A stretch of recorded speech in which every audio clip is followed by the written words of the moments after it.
ये कवि महोदय ने इतनी जोर लगा करके वहां पर गया, जब भारत माता की जय बोलने का मौका आया तो मुझे लगता हम सब सो गए।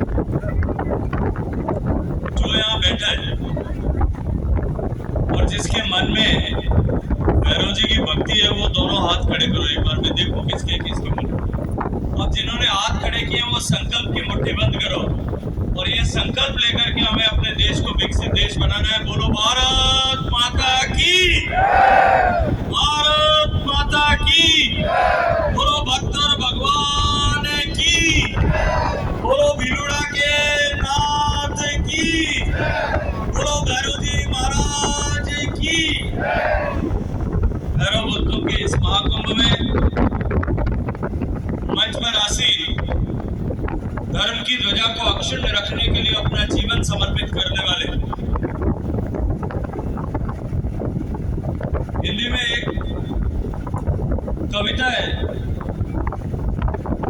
जिसकी एक पंक्ति है कि यूनान मिस्र रोमा सब मिट गए, जहां से कुछ बात है कि अस्थि मिटती नहीं हमारी।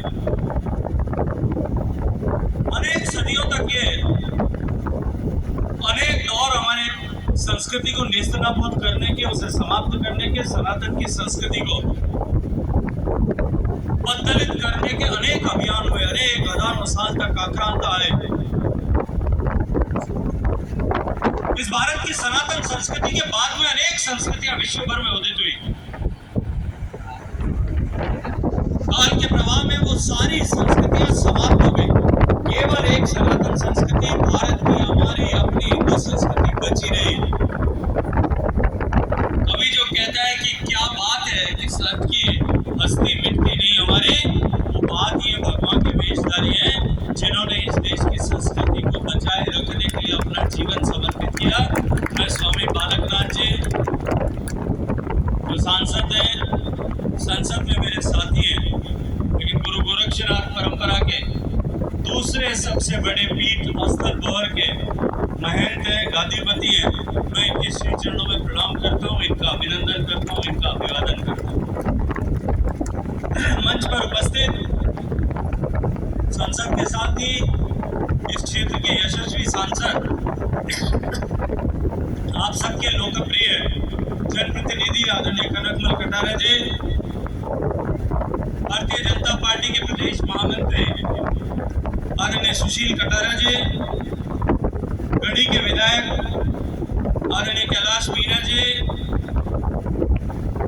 मंच पर उपस्थित आसपुर के विधायक अभी गोपीचंद जी हम सब के बीच से शायद चले गए, बांसवाड़ा के प्रभारी और पूर्व उदयपुर ग्रामीण जिलाध्यक्ष आदरणीय दिनेश भट्ट जी, बांसवाड़ा के जिलाध्यक्ष आदरणीय गोविंद सिंह जी, जिलाध्यक्ष डूंगरपुर श्रद्धेय प्रभु पांडे जी, कथावाचक महाराज कमलेश जी, जिला प्रमुख साहिबा आदरणीय सूर्या जी आहारी, मंच पर उपस्थित ईश्वर सरकोटा जी, प्रधान सागवाड़ा, प्रधान गलियाकोट जयप्रकाश पारगी जी, मेरे छोटे भाई और इस देवासी समाज के एक अभूतपूर्व नेता और इस देवासी समाज को इस राष्ट्रीय विचारधारा और राष्ट्र की मुख्य धारा में लाने वाले,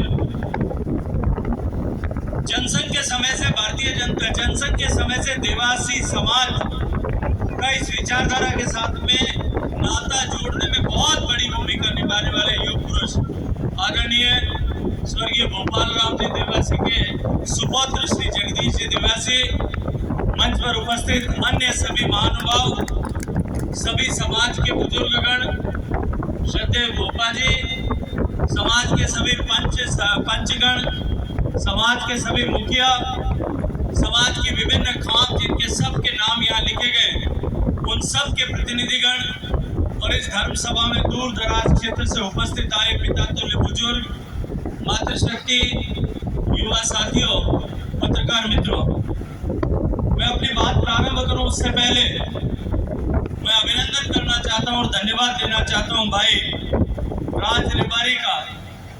ये दिखता तो छोटा सा है, जब मुझे मिलने आया था तब मैंने कहा था कि भैया जिस तरह से हैंडपंप होता है, जमीन के ऊपर 2.5 फीट दिखता है पर नीचे 400-150 फीट तक होता है, वैसे ये मेरा हैंडपंप है राज रिबारी। ये जितना गहरा आके इसकी जड़ें जितनी गहरी है और इसने जिस लगन के साथ, जिस मेहनत के साथ में, जो परिश्रम करके और जिस मन के साथ में आज ये कार्यक्रम आयोजित किया। सामान्यतः जातिगत कार्यक्रमों में जाने का विधान भारतीय जनता पार्टी में नहीं होता, लेकिन इसके आग्रह और इसके परिश्रम और इसकी जो भाव था, उस भाव को देख करके मैंने आदरणीय कनक जी ने जब मुझे मिले, मैंने कहा कि मैं अवश्य इस कार्यक्रम में सम्मिलित होऊंगा। आप सबके बीच में आकर के भगवान भैरवनाथ के दर्शन करके आप सबके श्री चरणों में प्रणाम करने के इस अवसर पर आप लोगों के बीच में उपस्थित रहूंगा। आज ये जो यशस्वी कार्यक्रम भाई राज रेवारी जी ने किया और जैसा भावपूर्ण उद्बोधन इन्होंने दिया, जो बात इन्होंने समाज की रखी है, उस बात के अर्थ को संज्ञान में लेते हुए राज रेवारी जी का हृदय पूर्वक, मन पूर्वक अभिनंदन करता हूँ। मित्रों, अपनी बात शुरू करूं उससे पहले मैं डूंगरपुर की इस पवित्र धरती को और ऐसे देशभक्त रबारी समाज को, देवासी समाज का अभिनंदन करना चाहता हूं और विशेष रूप से इस अवसर पर पधारे हुए सभी संत महात्माओं का कोटि कोटि प्रणाम करके अभिवादन करना चाहता हूं। देवासी समाज का ये कार्यक्रम, जिसके साथ अनेक सदियों की लोक आस्था और विश्वास ऐसा जुड़ा हुआ है, इस कार्यक्रम के साथ जुड़ना मेरे लिए अत्यंत परम सौभाग्य का विषय है। मित्रों, इस भैरव महाकुंभ में भीलुड़ा वासियों का, जिन लोगों ने भीलुड़ा में प्रवेश से लेकर के यहाँ तक जिस भावपूर्ण ढंग से स्वागत किया, मैं सभी भीलुड़ा वासियों का भी इस कार्यक्रम के अवसर पर इस मंच से हृदय पूर्वक, मन पूर्वक अभिनंदन करता हूँ, अभिवादन करता हूँ। मित्रों, किसी उत्सव के साथ, किसी आयोजन के साथ, उस आयोजन का भाव अगर पवित्र हो, कार्यक्रम को करने के पीछे यदि भावना शुद्ध हो, तो निश्चित रूप से कार्यक्रम स्वर्ण के समान मूल्यवान हो जाता है। लेकिन साथ ही साथ यदि उसका स्थान और अवसर भी महत्वपूर्ण हो, तो निश्चित ही वो सोने में सुगंध जैसा वातावरण उपस्थित करता है। मैं ऐसे भावपूर्ण आयोजन और ऐसे विशिष्ट अवसर पर, इस पवित्र स्थल पर श्रद्धेय भगवान भैरवनाथ के चरणों में आयोजित इस कार्यक्रम में उपस्थित होकर के अपने आप को धन्य भाग ऐसा महसूस कर रहा हूँ। ये धन्य कार्यक्रम और ये धर्म सभा, ये समाज सभा निश्चित रूप से एक ऐसे उद्देश्य का प्रकटीकरण, एक ऐसे उद्देश्य को प्रकट करता है कि ये समाज जिस तरह से राष्ट्र के निर्माण में सहयोगी रह करके कृत संकल्प होकर के खड़ा है, ये पवित्र उद्देश्य निश्चित रूप से जो है सफल होने वाला है। इस बात का भरोसा और विश्वास मेरा भी कई गुना बढ़ जाता है। मित्रों, देवासी समाज का इतिहास निश्चित रूप से हम सब जानते हैं, अत्यंत पुराना है। देवासी समाज सामान्य पहचान है, कृषक समाज है, पशुपालक समाज है। हम देखते हैं, मैं जिस क्षेत्र का प्रतिनिधित्व करता हूँ, जोधपुर में मारवाड़ से लेकर के सुदूर पाकिस्तान तक देवासी समाज का अस्तित्व। आज भी देवासी समाज पूरे पाकिस्तान में, सिंध प्रदेश में, जहाँ देवासी समाज आज भी रहता है, हिंदुत्व की ध्वजा को आज भी अपनी भुजाओं और अपने पुरुषार्थ के दम पर उन विपरीत परिस्थितियों में भी बचा करके रखने का काम कर रहा है। मैं इसके लिए उन देवासी समाज के सभी पुरुषार्थी वीरों को प्रणाम करता हूँ, उनका अभिनंदन करता हूँ, उनका अभिवादन करता हूँ। मित्रों, खेती और पशुपालन के साथ साथ इस धर्म की ध्वजा को अक्षुण्ण रखने के लिए अगाध भक्तिभाव के साथ में देवासी समाज निरंतर सनातन धर्म को, सनातन संस्कृति को पुष्ट करने में लगा हुआ है। इसी के साथ साथ में, क्योंकि मेरा देवासी समाज रबारी समाज के साथ में बहुत गहरा संबंध है, आदरणीय स्वर्गीय गोपालाराम जी देवासी के परिवार से भी मेरा अटूट रिश्ता है। मैं इस समाज की महान परंपरा, इनकी लोक श्रद्धा और इनकी आस्था, भक्तिभाव और राष्ट्र भक्ति के लिए समाज का नमन करना चाहता हूँ। मित्रों, केवल धर्म और संस्कृति की रक्षा के लिए एकजुट होकर के रहना ही नहीं। अलाउद्दीन खिलजी के समय में जब मुगलों का आक्रमण इस मेवाड़ की धरती पर हुआ था, मैं आज स्मरण करना चाहता हूँ उन रेवाड़ी समाज के वीरों का, जिन्होंने अलाउद्दीन खिलजी की सेना को पराजित करके और खदेड़ने का काम जो है यहाँ से किया था और इस धर्म को बचाने का काम भी किया था। निश्चित ही एक ऐसे समाज के कार्यक्रम में आकर के, एक ऐसे अवसर पर आकर के, जब देश प्रदेश में और पूरे देश में सनातन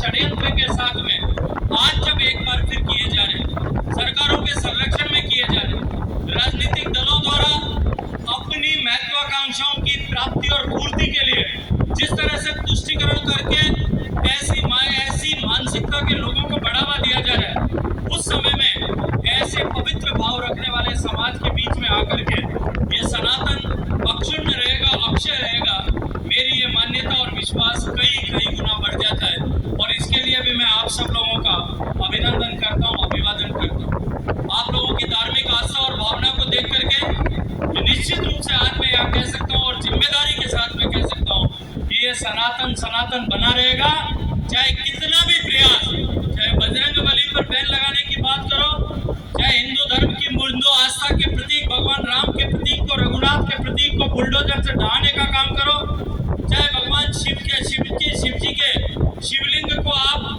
जो है ड्रिल मशीन से तोड़ करके खंडित करने का प्रयास करो, चाहे कितने भी षड्यंत्र रचो, चाहे कन्हैया लाल टेलर के गर्दन काटने वालों को भी यदि आप आश्रय दो और जेएनयू में खड़े होकर के भारत तेरे टुकड़े होंगे इंशाअल्लाह ऐसे नारे लगाने वालों का समर्थन सहयोग करो। लेकिन जब मैं ऐसे समाज के लोगों के बीच में आकर के खड़ा होता हूँ तो निश्चित ही मेरा ये विश्वास कई गुना बढ़ जाता है। जो सनातन सदियों से सनातन बना रहा है वो सनातन आने वाले समय में भी सनातन ही बना रहेगा।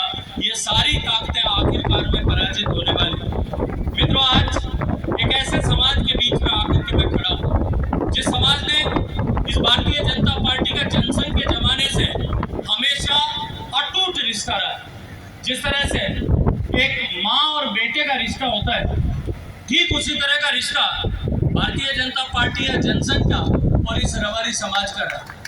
आज अगर मैं जिम्मेदारी के साथ में एक बात कहूँ कि आज अगर देश 34 प्रगति कर रहा है, आज अगर देश में माननीय नरेंद्र मोदी जी के नेतृत्व में हर घर में बैंक का खाता पहुंच रहा है, हर घर में अगर शौचालय बना है, हर गरीब को घर मिल रहा है, हर गरीब के घर में गैस का चूल्हा पहुंच रहा है, घर घर पानी पहुंचाने का काम हो रहा है, हर गांव में इंटरनेट पहुंच रहा है, हर गांव में सड़क पहुंचाने का काम हो रहा है और ये सफलता के साथ में हो रहा है, तो उसके अगर श्रेय किसी एक समाज को जाता है तो बहुत बड़ा श्रेय आदिवासी समाज को, रबारी समाज को। आज ये पुण्य जो प्राप्त हो रहा है, आज भारतीय जनता पार्टी के माध्यम से ये जिस तरह के काम देश में माननीय नरेंद्र मोदी जी के नेतृत्व में हो रहे हैं, उसका उस आशीर्वाद दे करके वो ताकत भारतीय जनता पार्टी को देने का काम अगर किसी ने किया है तो वो आदिवासी समाज ने किया। 450 साल से हम संघर्ष कर रहे थे कि भगवान राम का मंदिर अयोध्या में बनना चाहिए और भगवान राम का मंदिर अयोध्या में बनाने के लिए हमारी अनेक पीढ़ियों ने कुर्बानी दी। सभी जाति समाज के लोगों ने अपने बच्चों को उमादा, सभी जाति समाज के लोगों ने बलिदान और योगदान किए थे, तब जाकर के आज ये सपना पूरा हुआ है कि भगवान श्री राम का मंदिर अयोध्या में बन रहा है। और थोड़े ही दिन की बात है, आने वाले जनवरी तक एक बार आपको कनकपल जी यहाँ से रेल में बैठा करके ले जाएंगे और भगवान राम का दर्शन करा करके ले जाएंगे, वहाँ अयोध्या के मंदिर के ऊपर ध्वजा फहराती हुई आप सबको दिखाई देगी। लेकिन ये भगवान राम जी का मंदिर क्यों बनता रहे? इसी देश में ऐसी सरकारें थी जिन्होंने ये कहा था कि राम जी तो हुए, राम जी तो कहानी थे, ये तो कहानीकारों ने लिख दिया, राम जी का कोई अस्तित्व नहीं। लेकिन भगवान राम का मंदिर बन करके आज 450 साल की वो तपस्या, वो बलिदान क्यों फलीभूत हुआ है? क्योंकि इस आदिवासी समाज जैसे समाजों ने भारतीय जनता पार्टी के हाथ को कस करके पकड़ करके मजबूत रखा और नरेंद्र मोदी जी को दोबारा देश का प्रधानमंत्री। आज देश पर जो आजादी के समय का कलंक था कि 370 की कलम जो है वो देश में नहीं होनी चाहिए, एक ही देश में 2 विधान 2 निशान नहीं होने चाहिए, एक ही देश में 2 तरह के देश के प्रमुख नहीं हो सकते। माननीय नरेंद्र मोदी जी के नेतृत्व में सरकार बनाने का आशीर्वाद जो आप जैसे राष्ट्रभक्त लोगों ने दिया, आज उसका परिणाम है कि देश के माथे से यह कलंक उतारने में हम लोग सक्षम हुए। मित्रों, ये एक ऐसा समय है, इस समय में जब हम एक स्पष्ट लड़ाई, ऐसी मानसिकता जो भारत विरोधी लोग हैं, जो हिंदुत्व विरोधी लोग हैं, उनके सामने लड़ रहे हैं, इस समय में हमें उन सब लोगों का स्मरण करके जिन्होंने जो अम्बेश्वर और सांडेश्वर के बीच में अलाउद्दीन खिलजी की सेना को पराजित किया था, उन लोगों ने जिस तरह का साहस और पुरुषार्थ दिखाया अपनी वीरता का प्रदर्शन जिस तरह से किया था, ठीक उसी तरह से हम भी साहस का प्रदर्शन करते हुए संकल्पबद्ध होकर के माननीय मोदी जी के इस संकल्प के साथ में कि हम देश को विकसित भारत बनाएंगे, हम देश को संपन्न और समृद्ध भारत बनाएंगे, हम देश को खुशहाल भारत बनाएंगे और गुलामी की मानसिकता के निशानों को पीछे छोड़ करके अपनी विरासत का सम्मान करते हुए, अपनी लोक कथाओं का सम्मान करते हुए एक विकसित भारत का निर्माण करेंगे। इस सपने के साथ में जुड़ने का अवसर। मित्रों, मैं आज इस अवसर पर बहुत लंबी चर्चा नहीं करना चाहता। ये राजनीतिक मंच नहीं है, कभी राजनीति के मंच पर खड़ा होगा तो आपको इसके बारे में भी बात करूंगा। लेकिन निश्चित रूप से जब मैं ये देखता हूँ, क्योंकि जब मैं उदयपुर से रवाना हुआ और डूंगरपुर तक पहुंचा, पूरे रास्ते में लगभग हर बड़े गांव में मुझे रुकने के लिए कार्यकर्ताओं ने सम्मान किया, कार्यकर्ताओं ने मेरे को स्वागत किया। मैं और बाबा बालक नाथ जी जब आ रहे थे, उन लोगों ने हमारे को जहाँ कहीं भी रुके वहाँ सब जगह जो कागज दिए, उन कागजों में एक कागज की पीने के पानी की व्यवस्था ठीक नहीं है, इसका कागज दिया। मैं आज इतनी मातृशक्ति यहाँ बैठी, मैं आपसे एक बात पूछना चाहता हूँ, आपके यहाँ पीने का पानी आने लगा कि नहीं आने लगा? माननीय मोदी जी ने यह संकल्प लिया, मैं जानता हूँ नहीं आने लगा क्योंकि हर गांव में मुझे कहा, इसीलिए पूछ रहा हूँ। मैं जब मोदी जी ने 2019 में यह संकल्प लिया कि 2024 तक देश के हर घर तक हम पीने का पानी पहुंचे। देश में 19 करोड़ 40 लाख घर है, केवल 15-16% घरों तक 3-3.25 करोड़ घरों तक पीने का पानी पहुंचता। शेष पूरे देश में माताओं बहनों को पीने का पानी लेने के लिए अपने सिर पर मटका रख करके घर से बाहर जाना पड़ता। ये तो आप बांसवाड़ा की धरती है, डूंगरपुर की धरती है, यहाँ हर थोड़ी दूर पे या तो कुआं है, या तो कूड़ा है, नहीं तो तालाब होगा, नहीं तो नदी होगी, नहीं तो कोई झील होगा। मैं और जगदीश तो पश्चिमी राजस्थान से आते हैं, हमारे यहाँ तो न नदी है, न कुआं है, न कोई तालाब है और न कोई बहुत बड़ी झील है, कुछ भी नहीं है। हमारे यहाँ तो गाँव में छोटी सी नाली होती है, गर्मी में जब नाली सूख जाती है, जमीन का पानी इतना खारा होता है कि अगर उसको चिड़िया भी पी ले तो चिड़िया भी फट से प्राण निकल जाए। हमारे माताओं बहनों को पानी लेने के लिए कई किलोमीटर जाना होगा। माननीय मोदी जी ने संकल्प किया कि अब हर घर तक पीने का पानी पहुंचाएं। और मैं आज गर्व से एक बात कहता हूँ, 2019 में काम शुरू किया, उस समय 3 करोड़ 23 लाख घरों तक पीने का पानी पहुंचता। शुरू करते ही कोविड की आपदा आ गई, 2 बार कोविड की 2 साल तक 2.5 साल तक कोविड का संकट करा रहा। लेकिन उसके बावजूद भी पिछले 3.5 साल के इस टाइम में लगभग 9 करोड़ से ज्यादा नए कनेक्शन देकर के देश के 60-61% घरों तक पीने का पानी पहुंचाने में सफलता माननीय मोदी जी के आशीर्वाद से प्राप्त। जब योजना बना रहे थे तब क्योंकि मोदी जी ने आप लोगों की शुभकामनाओं से मुझे आशीर्वाद देकर के एक काम दिया, मेरे हाथ में कलम की ताकत थी। और मारवाड़ में एक कहावत होती है कि मामा रो ब्याह और माँ पुरुष करे, आपके होती कि नहीं होती मुझे पता। मामा की शादी हो और माँ को भोजन परोसने का काम मिला हो तो बेटा भूखा रह सकता है क्या? मेरे हाथ में कलम की ताकत।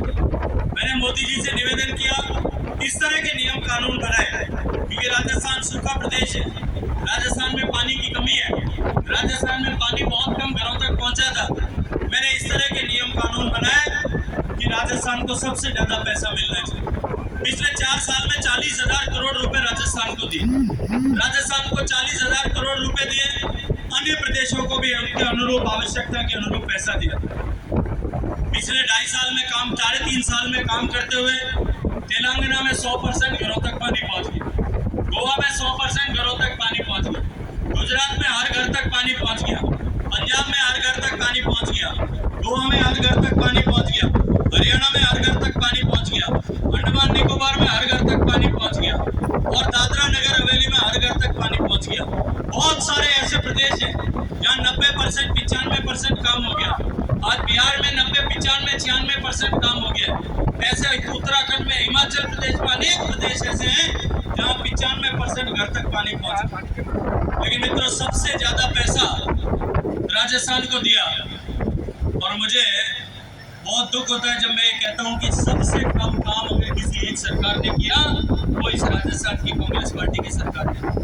आज राजस्थान में सबसे कम काम हुआ है। और राजस्थान के भी जब मैं आंकड़े देखता हूँ तो देश में सबसे ज्यादा कम काम राजस्थान में हुआ, और राजस्थान में सबसे काम अगर कहीं कम हुआ है तो वो डूंगरपुर और बांसवाड़ा में। ये डूंगरपुर और बांसवाड़ा में इतना पानी होते हुए भी ये सरकार जानबूझ करके आपको पानी देने में कोताही बरत रही है। लेकिन मैं आज आपको भरोसे के साथ में एक बात कहना चाहता हूँ, मोदी जी का संकल्प है कि 2024 तक हर घर तक पीने का पानी पहुंचे। 2024 तक मैं आपको वादा करता हूं कि हर घर तक पीने का पानी पहुंचाएंगे।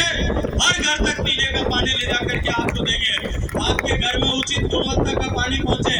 और मेरी ये जितनी माताएं बहनें यहाँ बैठी हैं, मैं आप सबके सामने भरोसे से एक बात कहता हूँ कि 2024 में आपको घर से बाहर पीने का पानी लेने के लिए नहीं जाना पड़ेगा। घर में टूटी खोलोगे तो पानी आएगा, साफ पानी आएगा। फ्लोराइड वाला जहर जुड़ा पानी आप पीने की जरूरत नहीं। ये सरकार चाहे कितना भी रोकने का प्रयास कर ले, 2024 तक हम हर घर तक पीने का पानी पहुंचाने के लिए मोदी जी के साथ में संकल्पबद्ध हैं। और जब मोदी जी कोई बात का संकल्प करते हैं वो पूरा होता है कि नहीं होता है? होता है कि नहीं होता है भाई? मोदी जी ने कहा गैस का चूल्हा पहुंचाएंगे, पहुंचा था कि नहीं पहुंचा था? मोदी जी ने कहा शौचालय बनाएंगे, पहुंचे थे कि नहीं पहुंचे थे? मोदी जी ने कहा था कि हर घर में बैंक का खाता खुलेगा, खुला था कि नहीं खुला था? मोदी जी ने कहा था कि हर घर को हम जो है फ्री राशन देके 3 साल तक राशन दिया था कि नहीं दिया था? जो मोदी ने कहा वो करके दिखाया है। तो मैं आपको भरोसा दिलाता हूँ कि आपके हर घर तक पीने का पानी पहुंचेगा। आप सब लोग भारतीय जनता पार्टी के साथ में खड़े हो। हमेशा जिस तरह से भारतीय जनता पार्टी को इस हमारी निवासी समाज ने आशीर्वाद दिया है, एक बार फिर अपनी बार आशीर्वाद दीजिएगा। इस अपेक्षा के साथ में राज भाई ने जो बातें की है, समाज के उत्थान के लिए, समाज की अपेक्षा के लिए, समाज की अपेक्षाओं की जो बात हमारे सामने रखी है, मैं इसको भरोसा दिलाता हूँ कि निश्चित रूप से समाज की अपेक्षाओं के साथ में न्याय होगा। और समाज की और भारतीय जनता पार्टी का जो संबंध है वो संबंध इसी तरह से बना रहेगा। इस अपेक्षा के साथ में एक बार फिर भाई राज रबारी को मैं बहुत सारा अभिनंदन करते हुए, खूब सारा इसको आशीर्वाद देते हुए आप सबके श्री चरणों में प्रणाम करता हूँ। बोलिए भारत माता की।